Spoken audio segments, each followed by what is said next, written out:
$51, garnished off the top for 11 years. That's what I found when I finally pulled the file. Not somebody else's file, mine, the parcel my mother-in-law left us. 40 acres off Raymond Road in Hinds County, Mississippi, land I had driven past 600 times without once thinking to run the numbers on it myself. I was 49 years old, sitting at the public records terminal in my own office at 8:30 on a Saturday morning, and my hands went completely still. The form on the screen was an agricultural exemption renewal, filed correctly, filed annually, filed in the name of Keynes Family Agricultural LLC. My name was not on the disbursement line. My signature was on the training form that taught Dale Keynes exactly how to file it. Before I go any further, if something about this is already hitting you, if you already know somebody like Dale, go ahead and like and subscribe. It keeps me making these. And drop your location in the comments. I'm always curious where people are watching from, whether it's another small county in the deep south or somewhere completely different. It doesn't matter. People like Dale exist everywhere. My name is Loretta Keynes. I am 51 years old. I have worked as a property tax assessor in Hinds County, Mississippi for going on 23 years, and I know the assessed value of every commercial parcel on Highway 80 going back to 2003 the same way some people know song lyrics. Not because I studied them, not because my job technically requires that level of memory, but because I drive that road every single morning and my brain just runs the numbers like a reflex I never asked for. I know what the old western sizzlin' lot is assessed at. I know what the tire shop on the corner paid in 2009 versus what it paid in 2018 after the reassessment. I know which properties have agricultural exemptions that make legitimate sense. The Tatum family's 80 acres near Edwards, the Polk tract that still runs soybeans on the back half, and I know which ones raise a flag when I see them. No equipment lines on file, no crop insurance record, no water usage that would indicate any working agricultural activity whatsoever. I have flagged dozens of those in 23 years. Dozens. I never pulled my own family's parcel. Not once. That is the part of this story I have had to sit with. That is the part I'm not going to skip over, because if I skip over it, none of the rest of it makes sense. What? Gerald and I met in 1997 at a crawfish boil outside Raymond. His cousin was dating a woman I worked with, and somebody handed me a styrofoam cup of something cold and pointed me toward a man standing by a cooler who was laughing at something someone said, and I thought, this one's easy. Not in a bad way. In the way that some people are just uncomplicated to be around, and you don't realize how rare that is until you've spent time around complicated people. Gerald was 32 and worked heavy equipment for a paving crew. I was 22 and had just started my second year with the county. We got married in October of 1999 at my parents' church in Byram, and his mother, Miss Cora, stood in the front row in a navy dress and cried the kind of quiet tears that don't embarrass anybody. I want to say something about Miss Cora before I say anything about Dale, because I think it matters. Miss Cora Keynes was one of the sharpest women I have ever known. She raised 2 boys alone after Gerald's father died in 1981, worked 31 years at the Mississippi State Hospital as a dietary aide, and owned outright, no mortgage, no lien, a house on Spring Ridge Road and 40 acres off Raymond Road that had been in her family since her own grandfather. She did not talk about money. She did not talk about property. She did not talk about what she had or what she planned to do with it. That was one of the first things I had to learn about the Keynes family. You did not bring up money at the table. You did not ask about the land. You did not ask about the will, the plans, the intentions, nothing. My first Thanksgiving with them, 1999, I mentioned just casually, just making conversation, that I had just made my last student loan payment. 23 payments over 2 years. I was proud of it. I said something like, "Finally finished off those loans," and the table went quiet for what felt like 45 seconds. Miss Cora redirected to the weather in Vicksburg. Gerald's knee found mine under the table. I never mentioned finances at the Keynes dinner table again.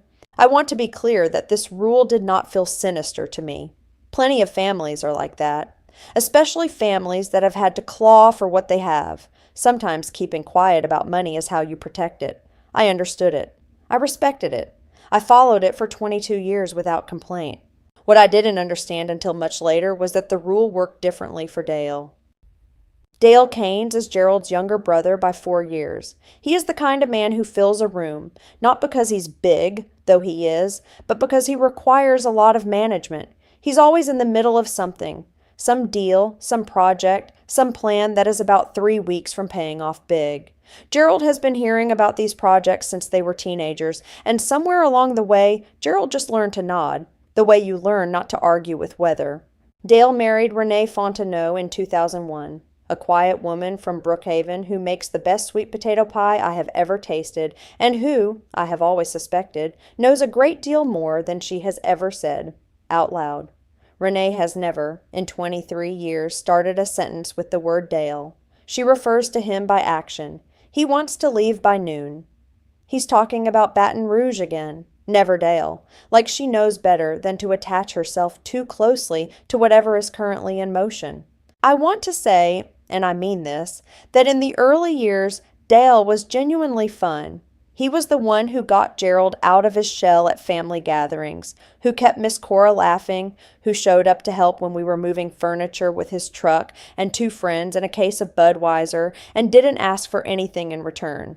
I liked Dale. I want to say that clearly because I think sometimes in stories like this, the person gets painted as a monster from the beginning, and that's not how it works. If it were that simple, none of us would end up where we end up. There was a version of Dale that was genuinely generous, a version that called Gerald on his birthday every year at exactly 6 a.m., because that's what time their mother used to call.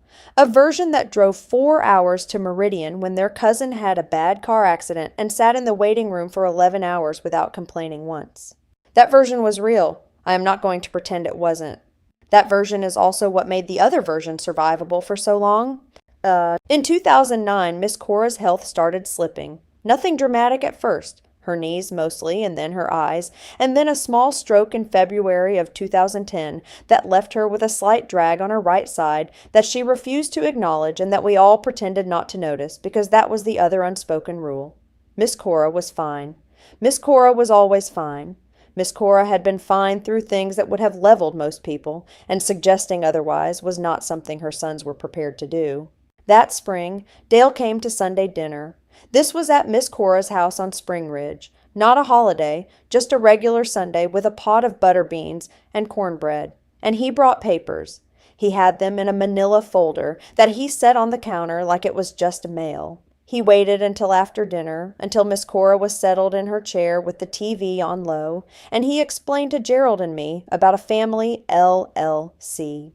For tax purposes, he said. Mama's got 2 properties. Loretta works in the assessor's office. She knows how this works. It just makes sense to put it in a structure that protects the assets. I remember nodding. I remember thinking it was reasonable. In my job, I see LLCs used legitimately for property management all the time. Families do it. It is not unusual.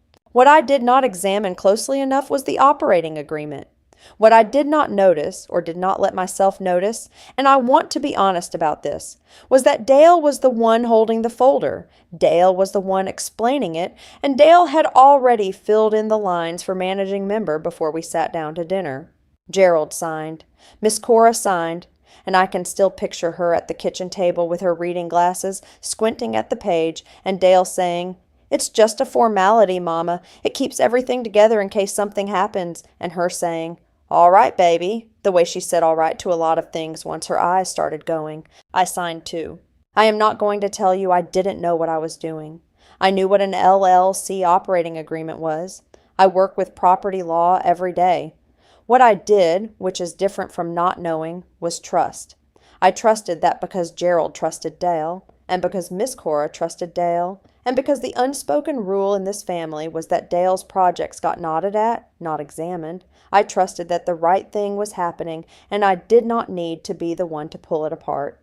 That is my part of this. I have sat with it. I'm not going to rush past it.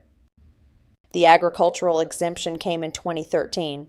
Dale called me specifically, not Gerald, in early January of that year.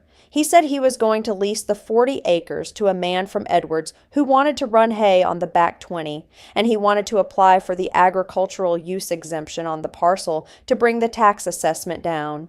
This is completely legal in Mississippi. If land is being actively used for agricultural purposes, you can apply for an exemption that changes how the property is valued. Instead of market value, it gets assessed by agricultural productivity. On 40 acres off Raymond Road, which had some development potential given how that corridor was growing, the difference in the tax bill was meaningful. I told Dale to come in. I sat with him for 45 minutes at my desk in the county office and walked him through the correct way to file the Form 72-006, the agricultural use application.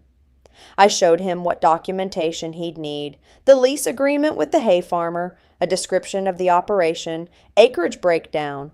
I showed him where to list the LLC as owner. I showed him how to file the renewal every year, because the exemption isn't automatic. It has to be renewed annually with updated documentation. I trained him myself, at my own desk, with my own files as reference. He thanked me, left, and filed correctly that same week. I processed the application myself. I approved it myself. I never looked at it again. Here is something about being a county assessor that people outside the work don't understand. The job is not about knowing your own property. The job is about maintaining the roll. All 106,000 plus parcels in Hinds County, updated, accurate, equitably assessed. You develop a professional distance. You see a parcel number and you see data points, not a place. You see an LLC name and you check for compliance with the exemption criteria. You don't wonder who inside the LLC is receiving what. I knew the LLC. I just didn't think of it as mine in any urgent way, because Gerald handled anything involving Dale, and the unspoken rule of the Caines family was that Dale's arrangements were Dale's arrangements, and you didn't poke at them unless something was visibly on fire. On Tuesday mornings, I stop at Cups Espresso on West Main Street in Clinton before I drive the rest of the way into Jackson. I've done it for 6 years. They have a biscuit I like and a woman named Tamika who has my order ready before I reach the counter most days. Medium coffee, no room, 1 biscuit with butter, a cup of water on the side. It is the most reliable 11 minutes of my morning. I sit by the window and I look at my phone, or I don't. And sometimes I think about the workday and sometimes I think about nothing at all. And then I drive the rest of Highway 80 into Jackson and run the numbers in my head on the commercial parcels, the way I always have, and I go to work. I tell you this because I want you to understand what my days were like. They were not dramatic. They were organized. I had built a life around systems: my job, my Tuesday morning stop, my evening routines with Gerald, our house in Clinton that we had refinished the back porch on in 2018 and we're still paying off the materials for, a deck that probably should have been done with a contractor, but we had done it ourselves over 3 weekends because the contractor quotes came back higher than we could swing comfortably that year. We were not in financial trouble. We were the kind of careful that working people learn, the kind where you buy the store brand on most things and the name brand on a few specific things, and you know the difference without having to look. Where you say, "We'll see," about certain invitations and don't explain why.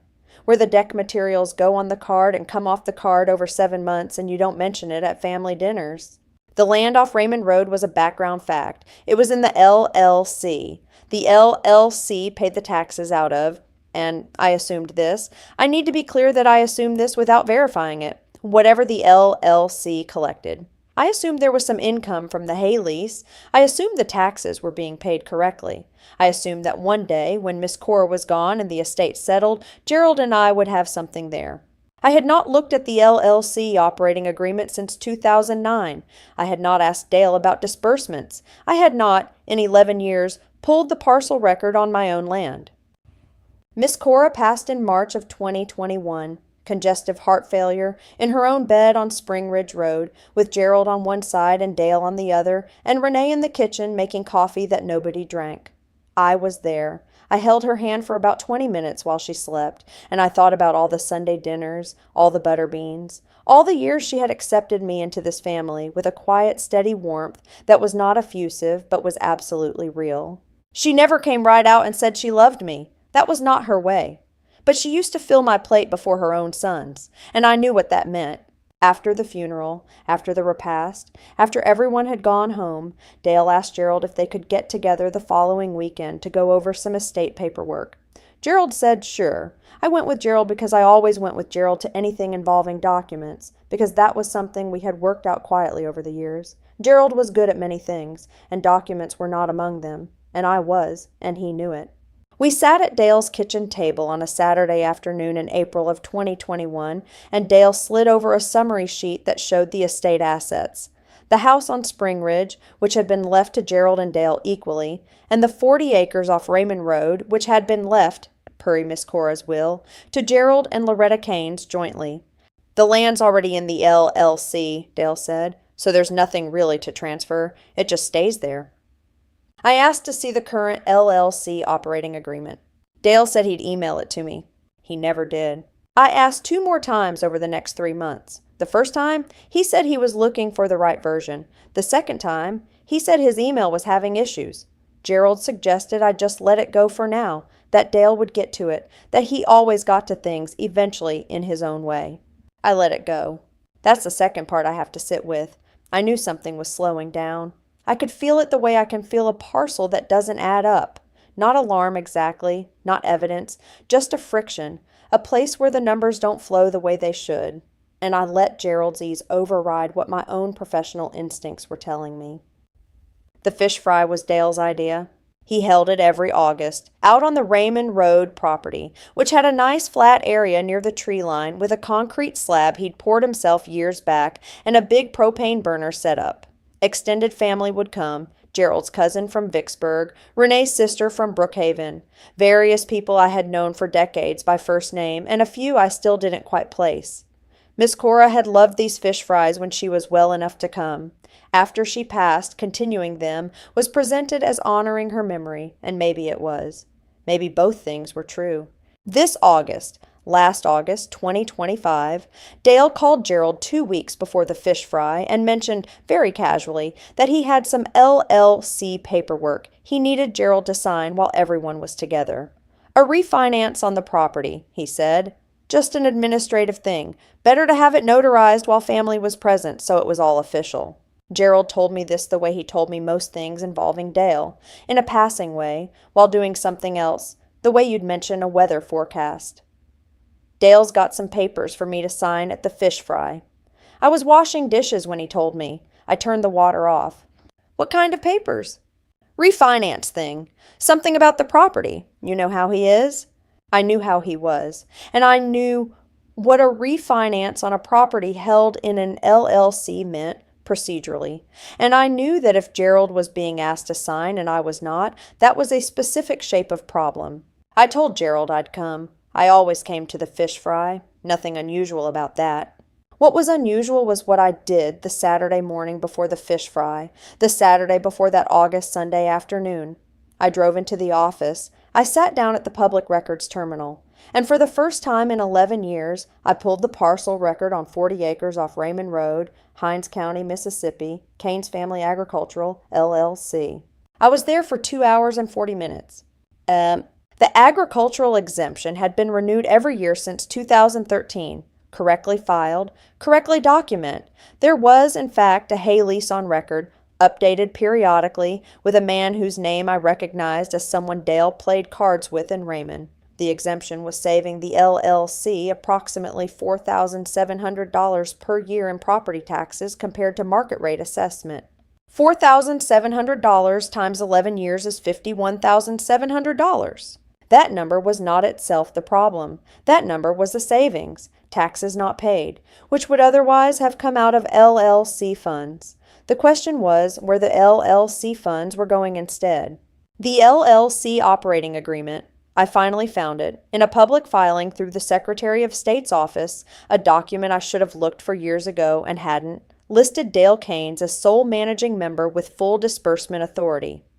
Gerald and I were listed as passive members. We held interest in the LLC. We had no authority over distributions. There were no distributions on record to Gerald or to me, not one, not in 11 years. What there were, buried in the LLC's annual report filings, were management fees. paid to Dale Keynes personally, a management fee for overseeing the agricultural operation, a management fee for administrative duties, a management fee that had crept from $3,500 in 2013 to $7,200 in 2024, paid annually to himself from the LLC that held land that belonged to Gerald and me.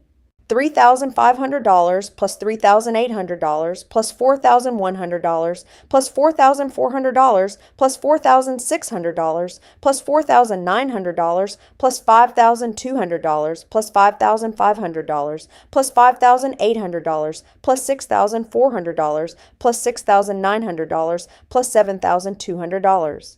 I did the addition 3 times. Not because I got a different number. I got the same number every time. I did it because my hands needed something to do, which was the problem because they weren't really doing anything except being flat on the desk, very still, while the number sat there.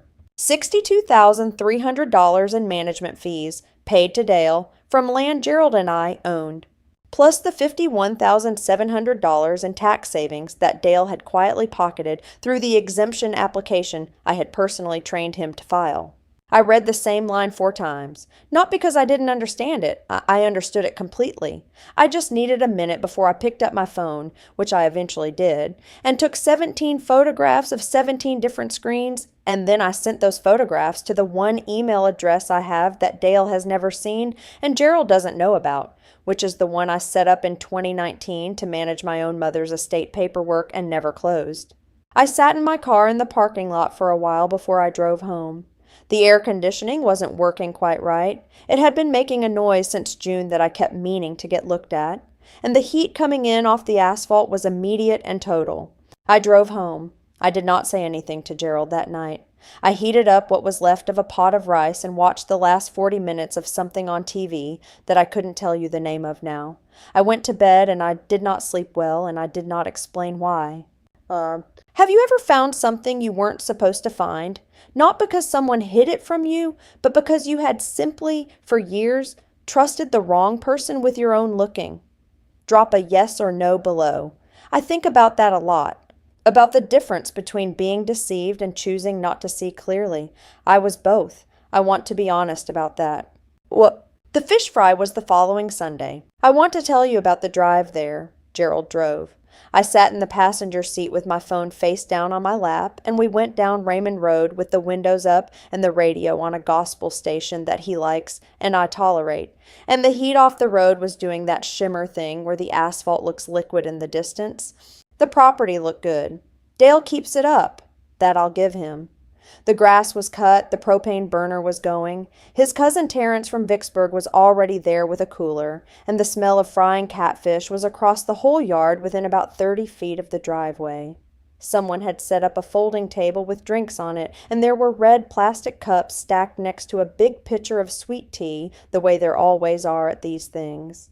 Gerald's cousin Darlene asked me about my mother. My mother had had a hip replacement in June and was doing fine, but Darlene always asked carefully, the way you do when you're genuinely fond of someone. I told her Mama was doing well, walking with just a cane now most days. We talked about that for a few minutes. Renee came over and hugged me and said I looked good, and I said she always says that, and she said I always look good, and we both laughed, and I meant it.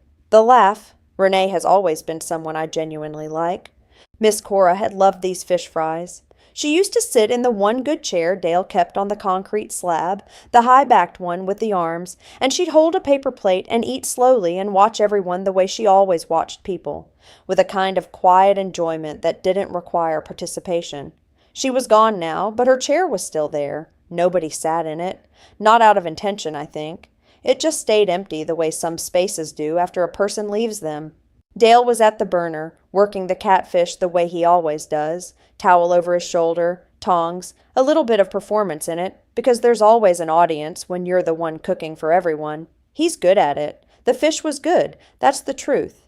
He came over to me about an hour in and put his arm around my shoulders the way he always has, the easy, familiar way of a man who has always understood that he is liked, and said, "Good to have you here, Loretta." And I said, "Wouldn't miss it." And he held my gaze for just a second longer than normal, and then moved on to Gerald, and that was the first moment I understood that he knew something was different. Not what, just different. The papers came out after the eating. Dale had them in a folder. Not the same folder from 2009, obviously, but somehow the same feeling, the same casual setting down, this time on the folding table next to the cups and the sweet tea.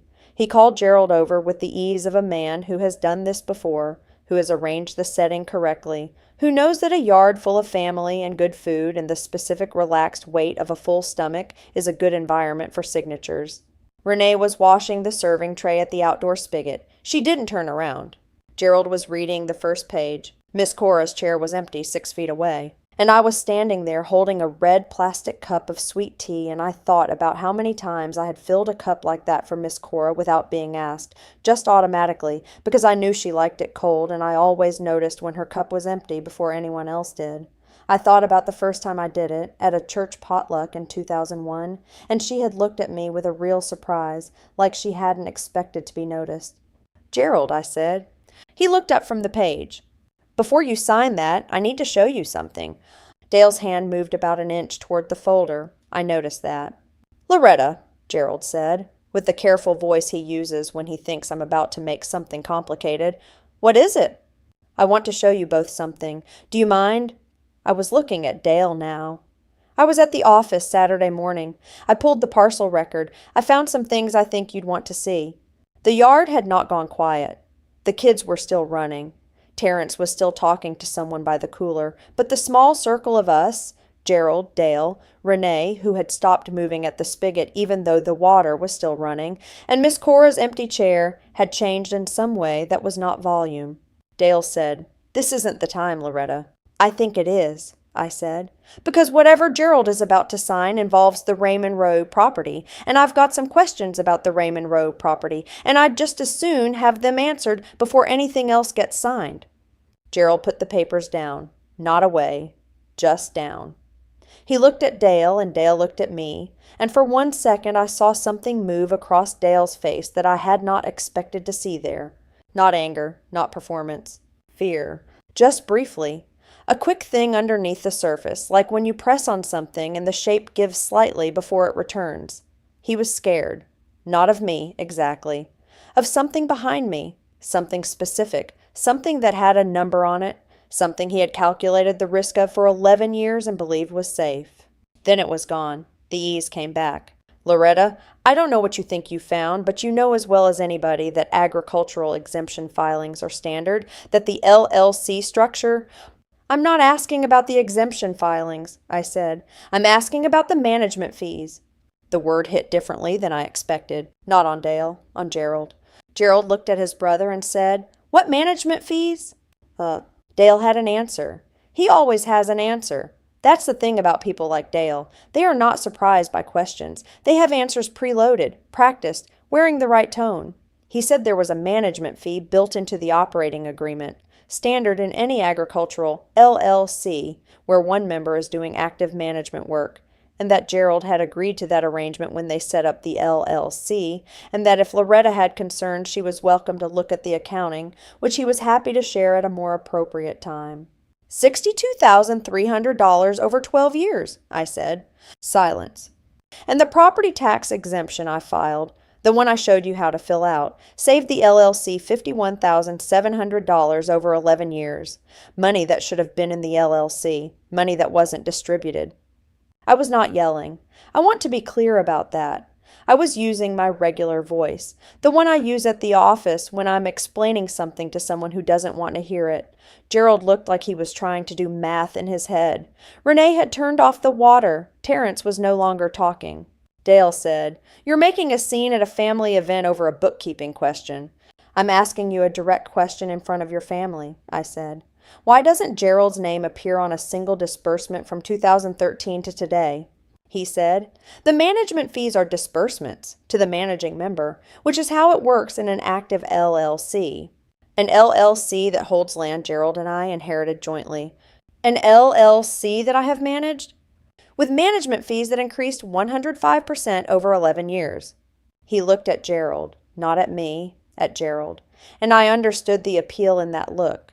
It was the appeal to brotherhood, to the specific weight of two men who have known each other their whole lives. It said, "You know how she is. You know how she gets. It said, "This is between us, not her." It was the look of a man who had always counted on Gerald's preference for peace.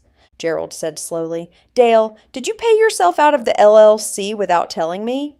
I have documentation for every—" "That's not what I asked." The conversation had changed. I felt it. Dale felt it.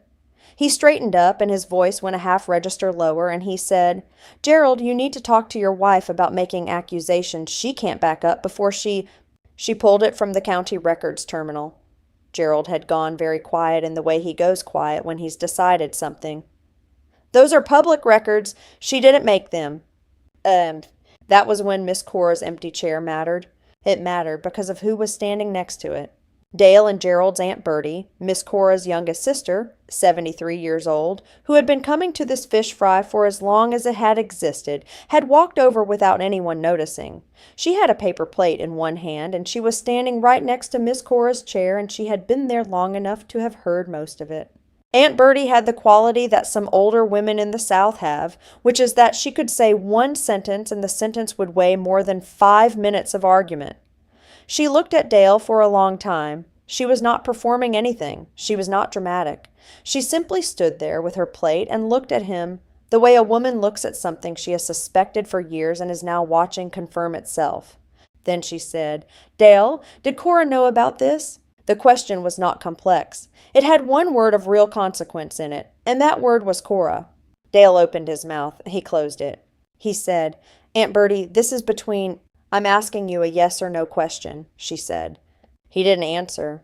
And in the space where the answer wasn't, something settled over the yard like a different kind of weather. He didn't crumble. I want to be accurate about that. Dale Keynes did not break down at his own fish fry. He picked up the folder. He said, to Gerald, not to me, still not to me, "We'll handle this properly, with attorneys, not like this." He walked to the back of the yard and stood there by the tree line with his arms crossed and his back half turned, the way a man stands when he is still present but has removed himself from the scene. Gerald did not follow him. Renee sat down at the folding table. She looked at her hands. She said, very quietly, to me, not to anyone else, "I didn't know about the management fees. I believe her. I don't know everything Renee knew, but I believe that specific thing. Terrence from Vicksburg had found something very interesting to look at across the field.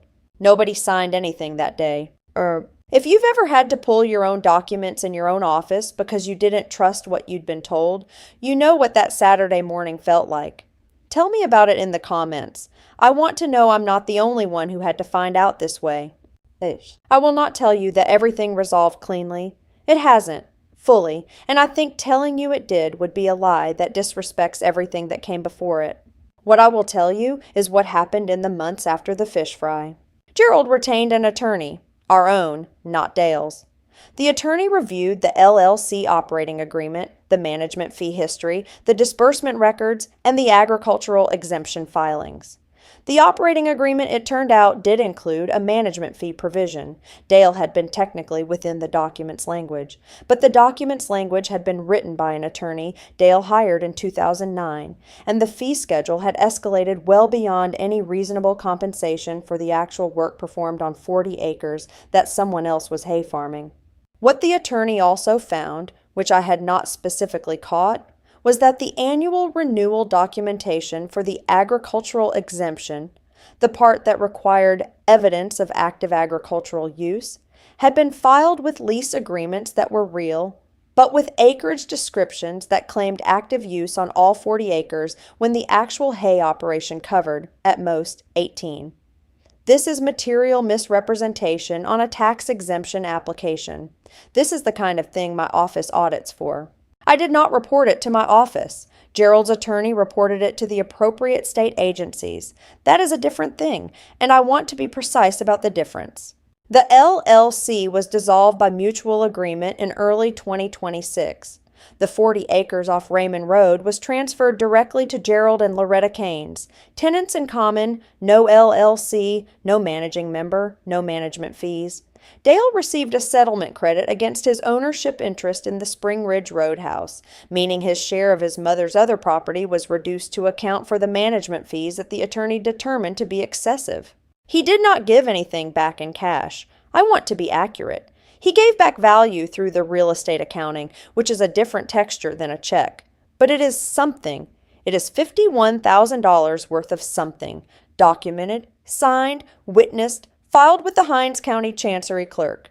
I know because I drove past the clerk's office the week after it filed, and I thought about going in to look at the recording myself, just to see it. I didn't. I didn't need to. But Gerald and I drove out to the Raymond Road property on a Tuesday morning in late February. Not for any particular reason. There was nothing to do there yet, no decisions made about what to do with it long term. We just drove out. It was a cool morning for Mississippi in February, which means it was around 52 degrees and the sky was doing something complicated with the light through the tree line. We stood at the edge of the property for a while without saying much. Gerald has not talked a lot about Dale since the fish fry. He talks about it the way his family has always talked about hard things, which is not very much, and then, suddenly, in pieces, when something else triggers it. He said one thing the morning that I have thought about since. He said, "I should have looked at the paperwork with you in 2009. Just that. I said, "I should have pulled the file in 2013, and we stood there a while longer. On the way back, I stopped at Cups on West Main. Tamika had my order ready before I reached the counter. I sat by the window with the biscuit and the coffee, and I looked at my phone for a while. Nothing important, just the habit of it. And then I put the phone face down on the table. It was a Tuesday. It was a regular Tuesday. Later that afternoon, I was back at my desk, running the assessment roll, and I got to a commercial parcel on Highway 80 that I had not re-examined in about 18 months, and I ran the numbers on it the way I always do, and the numbers were what they should be, and I moved on to the next one. That evening, I poured myself a cup of sweet tea, the good kind, brewed cold, the way Miss Cora used to make it. I took it out to the back steps, the deck Gerald and I had built ourselves over 3 weekends, the one the contractor said would cost more than we had. I sat down with it. The air was that particular late winter Mississippi cool that doesn't commit to anything. The neighbor's dog was doing something in the yard 2 houses over. The deck boards were slightly uneven in one spot near the railing, where Gerald had cut a board a half-inch short, and we'd laughed about it and never fixed it. I drank the tea. I sat there until it was dark.